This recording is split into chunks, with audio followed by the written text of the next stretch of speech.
I'm 680 News Senior Business Editor Mike Epple.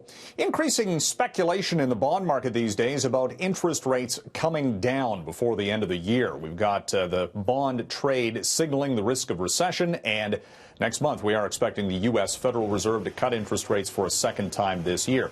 The big question, does that back the Bank of Canada into a corner to follow the U.S. Federal Reserve's lead?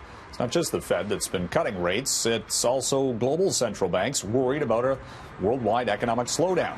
So even though the data points here have been okay recently, the Bank of Canada, some think, could be cutting interest rates perhaps as soon as next month, but more likely by December, just in time for Christmas. There's right now a 100% bet in the bond market that the Bank of Canada will be cutting rates at least 0.25% before year-end. Tariff talk.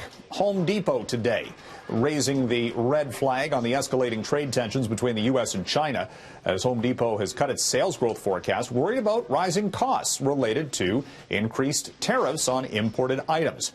Now, the Depot did fine in its latest quarter, $3.5 billion in profit, and sales were on the rise, and investors actually bid up the stock today thinking that this company is big enough to weather that storm.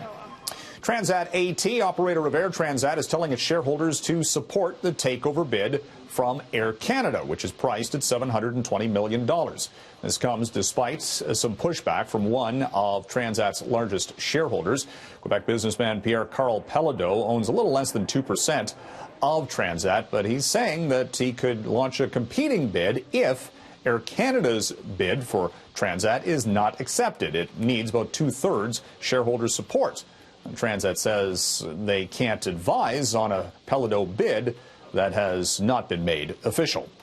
SNC-Lavalin has now been deemed junk status by the credit markets. Standard & Poor's lowering its rating on SNC's overall outstanding debt, simply because of the overhang of political and legal scandals that have embroiled this company since the start of the year. The downgrade on the credit rating on SNC today took the stock close to a 15-year low, trading well below $17 and down 63% for the year so far. And are we approaching peak video streaming? Both Disney and Apple, two of the biggest media companies, two of the biggest companies globally, getting into the video streaming market in November. Apple says it's going to launch Apple TV Plus with $6 billion of spending on original programming. Disney is going to launch its Disney Plus on November 12th with the extensive Disney catalog, including Marvel and Star Wars films, and the price point in and around $10 per month. Of course, this will all compete against Netflix, Amazon Prime, and others already in the sector. From the 680 Newsroom, I'm Mike Epple for City News.